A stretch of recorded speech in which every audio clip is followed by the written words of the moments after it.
அன்பான தேவ ஜனமே, விக்டரி காஸ்பல் சர்ச் விடுதலையின் சுவிசேஷ சபை வழியாய் உங்களுக்கு கிருபையும் சமாதானமும் உண்டாவதால் இன்று நம்ம ஒரு முக்கியமான ஒரு காரியத்தை குறித்து பார்க்க போறோம். நிறைய பேர் பிரயாணப்பட்டு வெளி தேசத்துக்கு போவாங்க, இல்ல வெளி தேசத்துல இருந்து இங்க வருவாங்க. யார் யார் எங்கெங்க டிராவலிங் போனாலும் நான் விசுவாசிக்கிறேன், தேவன் அவங்களோடு இருப்பார். சில பேர் சொல்லுவாங்க, நான் உங்களுக்காக பிரேயர் பண்றேன், நீங்க நிம்மதியா போயிட்டு நிம்மதியா வாங்க. போகும் போதும் வரும்போதும் மட்டும் ஏசப்பா அவங்க கூட இருக்க கூடாது.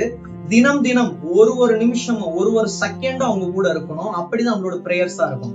தினம் தினம் என்ன பண்ணணும், நம்ம தான் தாங்கணும். நம்மளோட ஃப்ரெண்ட்ஸா இருக்கலாம், நம்மளோட கொலீக்ஸா இருக்கலாம், நம்மளோட பேரண்ட்ஸே இல்ல நம்மளோட சில்ட்ரன்ஸே வெளிநாட்டுக்கு போகும்போது பிரேயர் பண்ணி அமுச்சு விடுங்க.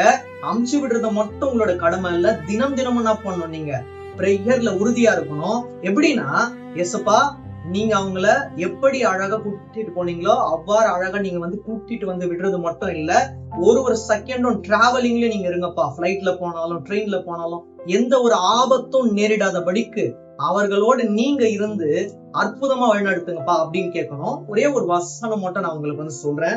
ஆதியாகமம் 28:15, நான் உன்னோட இருந்து நீ போகிற இடத்திலெல்லாம் உன்னை காத்து இந்த தேசத்துக்கு உன்னை திரும்பி வர பண்ணுவேன், நான் உனக்கு சொன்னதை செய்யும் அளவும் உன்னை கைவிடுவதில்லை என்றார். இதற்கு முன்பதாகவே நம்ம இதை குறிச்சு நிறைய விஷயங்கள் என்ன பண்ணிருக்கோம், நம்ம இது தியானித்து பார்த்திருக்கோம். இதுல ரொம்ப ரொம்ப முக்கியமா இருக்கு, நான் உன்னோடு இருந்து நீ போகிற இடத்திலெல்லாம் உன்னை காத்து. நீங்க எங்க போனாலும் தேவன் உங்களை காத்து அவர் சொன்னதை செய்யும் அளவும்னா, நீங்க எதற்காக ஃபாரின் போறீங்க, எதற்காக வெளிநாடு போறீங்கன்னு சொல்லி எங்களுக்கு அறியாது. ஆனால் தேவன் அறிந்திருக்கிறார். எந்த காரியத்துக்காக போறீங்களோ அங்க உங்களை பாதுகாத்து உங்க மூலியமா என்ன பண்ணுவார், தேவன் இடைப்படுவார். அது ஒர்க்கா இருக்கலாம், ஒர்க்ல கூட தேவன் என்ன பண்ணுவார், உங்களுக்கு அவர் சொன்னதை செய்யும் அளவும், இன்கிரிமெண்டா அதை சொன்னதை செய்யும் அளவும் அவர் என்ன பண்ண மாட்டார், உங்களை ஒரு நாளும் விட்டு விலகவே மாட்டாரு.